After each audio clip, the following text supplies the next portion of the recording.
Hello, all, and welcome back. I've got a subject that I believe will be quite interesting for a lot of women. This is a subject for women, but when I say that, it's not that men can't listen to it and get a bit of understanding. I've been talking a lot and it's been coming up a lot. There's always a theme of what's going on in life, it seems to be, and it's been about menopause and about women's cycles. So I've done a little bit of looking into this because it's been talked about for years about women being in a moon cycle with their menstrual cycle and with the waxing and waning of the moon. And I do feel like back in ancient times, tribal times, women did probably go with their cycles a lot more with the moon. Like understand their cycles, I should be saying. They understood them because they had the time to reflect. It was part of life to go with what the earth and the stars and the moon and the sun were doing. The astrological plane, the earth plane, and your physical body were a lot more in touch with that and what it meant. So we understood ourselves a lot more. I did some writing this morning on this subject because I find it really fascinating. And the thing that I understood for myself many years ago was that if you haven't done your internal work, if you haven't looked within and known what you need to release from your childhood, from your old relationships, grief, whatever it may be, that we lock that into our body and it shows itself in its cycle, in our cycle. So those 3 days prior to bleeding, we can get very emotional, we can cry a lot, we can get angry quickly, very irritated, carry a lot of pain in our body. And I feel that in the ancient times, women were held through this, nurtured by the other women in the tribe, in the group, and they released what that irritation was. They released what they were feeling. They could cry through it and not be told it's normal. And we make normal of everything in this society, and it's not normal. And you know what else we do as women? We talk ourselves down. We talk as a group collective of how hard it is and how awful it is. And really, instead of looking at ourselves as these divine creatures that we are, beings, sorry, not creatures, beings that we are, and really embracing ourselves, allowing us to go through this flow, to feel those emotions as they arise, to see where they're coming from. Are they new, old? Do we need to look, reflect, release, cry, hold ourselves, be held through these cycles, through these times? Because once we finish or are finishing our menstrual cycle and we come to perimenopause, it's like this crazy swinging pendulum going backwards and forward. And we're in the flow, we're out of the flow, we're bleeding, we're not bleeding. We're hot flushing, we're not hot flushing, we're nowhere. We feel like we're nowhere. And this time is really, it's our time of change, it's transition stage. And when you're prepared for your transition stage, going from that woman who was able to breed, had her cycle, bleed through, embraced herself as she went through these cycles, that's your youth, you're now transitioning. You're transitioning from the, I don't know what you'd call it, but the youth, I'm going to use that word, into the wisdom, into that standing true to self. Because while we're menstruating, while we're breeding, it's really a case of nurturing others. We nurture ourselves, but we nurture others mainly. And then when we come to the perimenopausal stage, it's about having reflected, you've done your work, because in traditional times that would have been the time to reflect constantly, release your pains. But you can understand why we sit now in this perimenopausal chaos. Because mostly, and I'm talking majority, I'm not talking all, and this is not, I'm going to have a disclaimer here, I am disclaiming the fact that I'm not a doctor. I am not a medical practitioner. What I consider myself to be is a person who loves to assist and help people with their own personal healing and their own personal growth, and to understand themselves deeper within and without. So this perimenal, crazy, chaotic time should be a quieter reflection time again. Deep reflection, transitioning, getting ready to become that grand wise woman.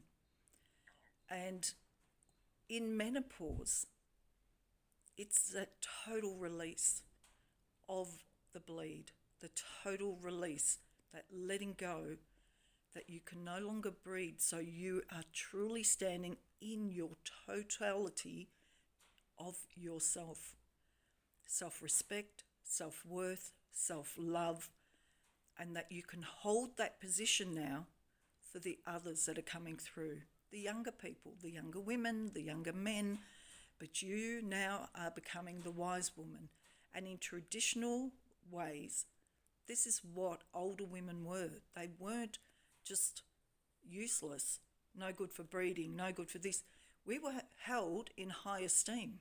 We carry the stories within us. We carry the wisdom and the way of life to help others coming through, almost like a porthole if you want to see it that way.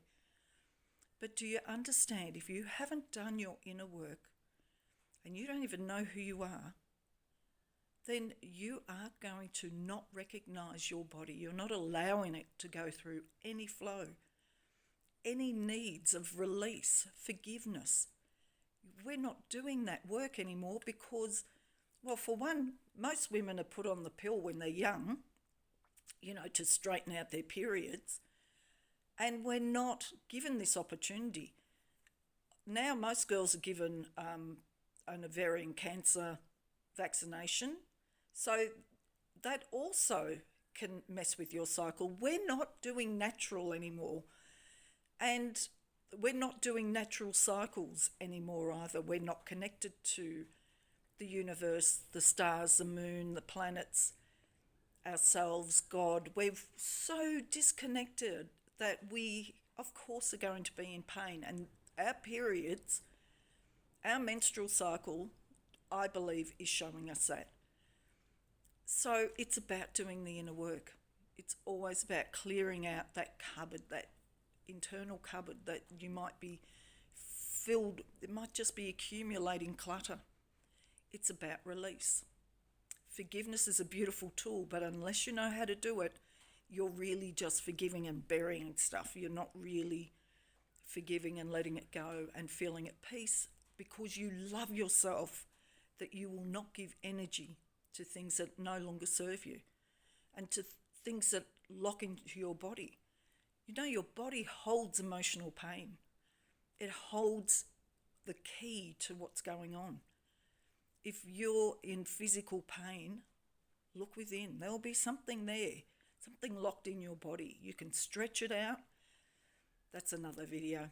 I'll talk about that another time. But this 3 stages to me of really, there's probably more. We're talking about menstrual cycles because even through menopause, you're still in a cycle, right? We are filled with water. We're water beings.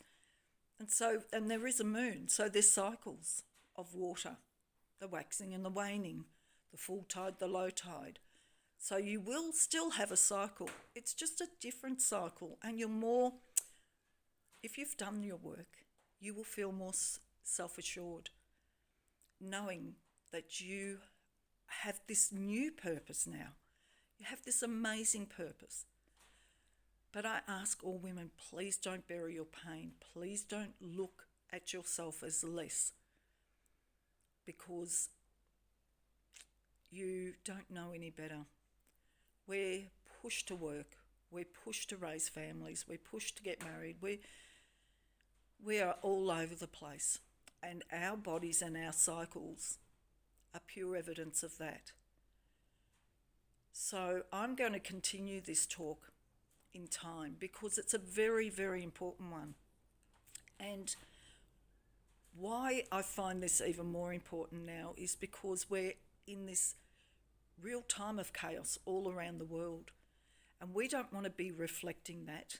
We want to stand still in love. We want to stand still in self-love, love for others, and know the divinity of us, that we are from this amazing creator being that we might call God, others call whatever, but we come from this divine source. And that when we know that we are part of that, we can really start to feel that love through us, from us, and within us. And things start to change and balance out in your life. Most women are going to tell me, especially women from their late 20s to mid-40s, late 40s, will tell me they don't have time. They don't have time to reflect. They don't have time to look within. They're busy with their kids, their husbands, their business, their work. They will not have the time. If you don't make the time or you choose not to, that's fine, that's your choice. And so the information I've given you today is to know that if you don't take the time for you, you will suffer. It's blunt and it's truthful. It will show in your body.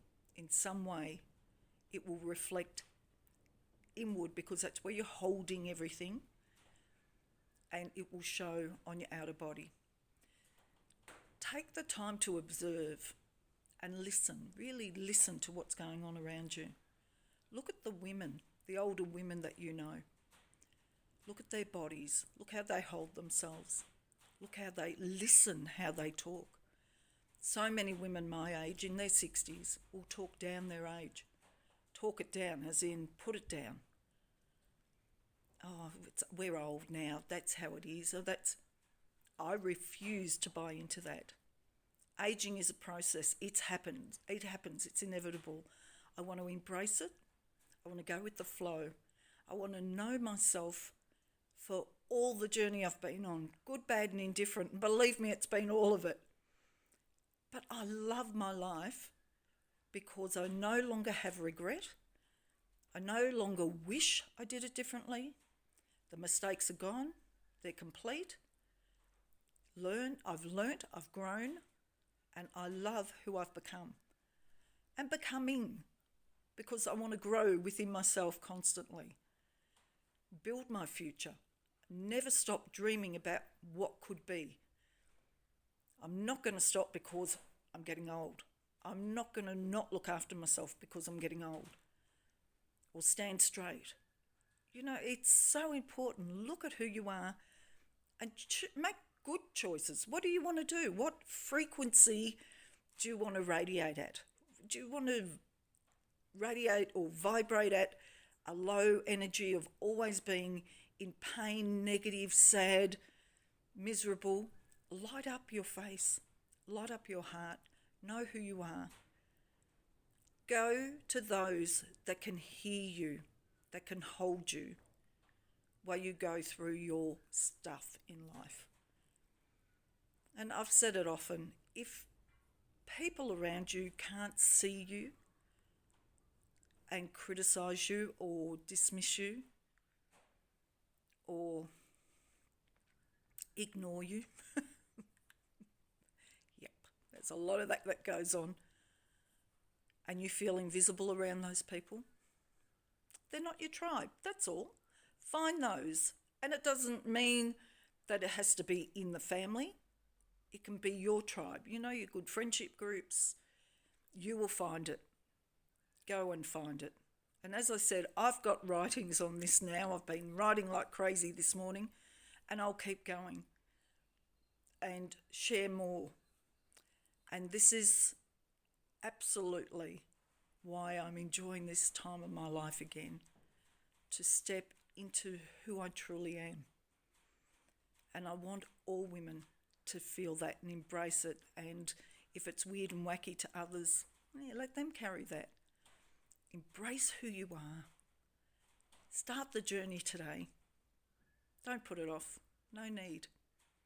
Turn to those that love you, hold you and support you as you go through your good, bad and indifferent. Have an awesome day, and bye for now.